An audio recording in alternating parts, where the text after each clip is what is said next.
Good morning sa lahat. Isang pinagpala na naman ho na umaga. Dahil maganda po yung panahon ngayon. Ngayon nandito po ako sa welcome to Abingdon Lock. So, tinatawag nila dito is Thames River. Yan, makikita nyo yung paikot niyan. Puno na river yan. Mahabang mahaba yan. Ayan.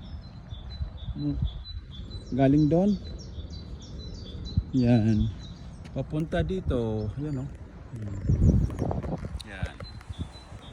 Ayan ako. Yan, nakikita nyo. Yan. Yun yung paikot ko, gubat. Yan. So yung river na to, nasa gitna ng gubat. So hali kayo, samahan nyo ako dahil pakita ko sa inyo doon kung gaano kaganda, gaano ka laki itong river na to. Ayan. So may mga boat din sila dito. Yung may mama doon nakakit sa boat. Yan.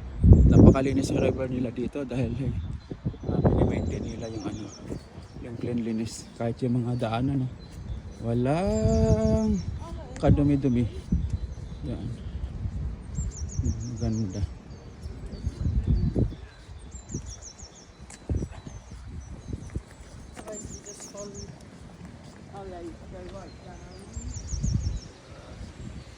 Ayan. Ikot ko kayo dito.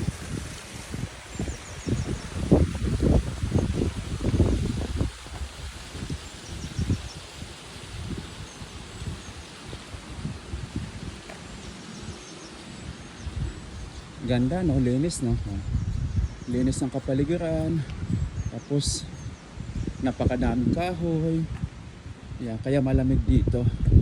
Yan, pag makikita nyo, ayun, ang lawak hanggang doon sa dulo. Ayan, so may mga gansa pa na naglalangoy. Ayan. Ayan, puro siya ng kahoy. Ayan.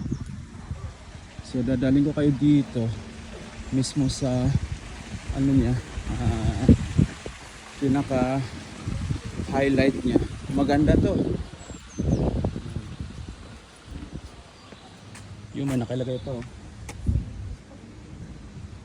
wet paint. Yan yung mga boat nila Yan. So dyan sila tumatambay. Pero yata nagbabayad yata sila dyan sa pag-stay nila. Hindi ko lang alam kung magkano. Yan. So ang ganda. Linis talaga. Linis talaga nila. Yan. Isa din ito sa mga pinupuntahan ng mga dayuhan dito sa Abingdon. Yan. Ito yung mga makinarya nila na nag-hold ng tubig. Yan. Na pag ready na sila i-release ng tubig, yan pinababa lang nila at saka inaakyat. Yan ito yung tubig yan yan, dito na stock. Tapos doon, yan pakita ko sa inyo. Tapos dito, kasi malalim na nga siya. So, yan nakikita nyo. Yan. Pinapakawalan na nila. Ang lakas ng agos ng tubig. Yun, mahaba.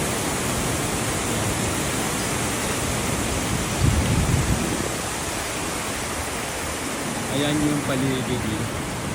Ganda, no? Linis. Daming puno ng kahoy. Walang mga basura.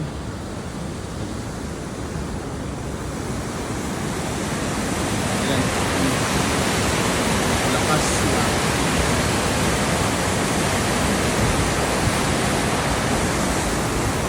Ayan. Ang gagalingan nito.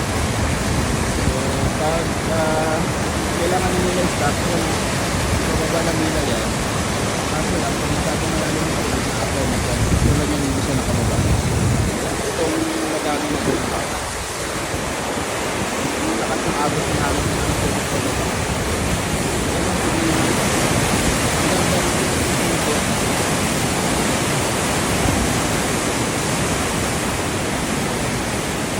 Ganda. So yung musik nito, bubat din.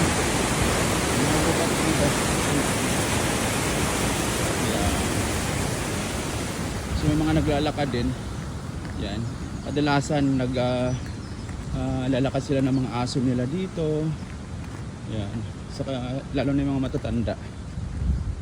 Yan. Yan, may naglalakad nilang matanda. Oh. Yan, katulad dito, may aso na naglalakad.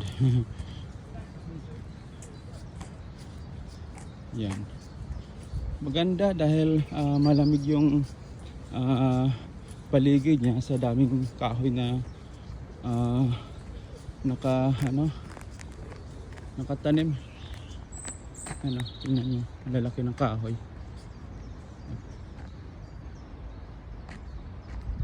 Ayan, sa dulo nito may park. Ayun, ang daming naglalaro. Tingnan niyo yung mga puno ng kahoy. Ilang thousands of years na kaya to nabubuhay dito. Ano, lalaki. Oh, yan. Akala nyo patay yan, hindi patay yan, buhay yan.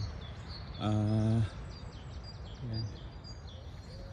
Dahil during winter, nalalagas yung mga dahon. So may 4 na season sila dito. Yung sinasabi nila sa atin na summer, then autumn, and then winter, and then spring. Yeah. Sa atin naman taglagas, tagsibol. Yan.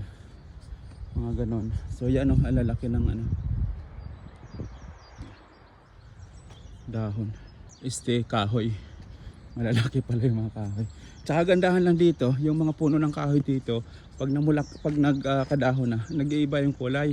So may katulad niyan nasa harap ko, purple yan. Yung iba, ayun. Puno naman ng bulaklak yung isa. Ayan oh. Ang magandang bulaklak. Yan. Puno siya ng bulaklak. Yan. Saka sa kabila, ganun din. Yan. Yan. Namumulaklak. Ibang bulaklak naman ito. Parang white. Yan. Kahoy lang yan. Yan. Puno ng bulaklak. Yan. Yan yung sinasabi kong park dyan. Oh. Ang dami naglalaro. Titingnan niyo yung mga kahoy na yan. Yan. Sobrang lalaki.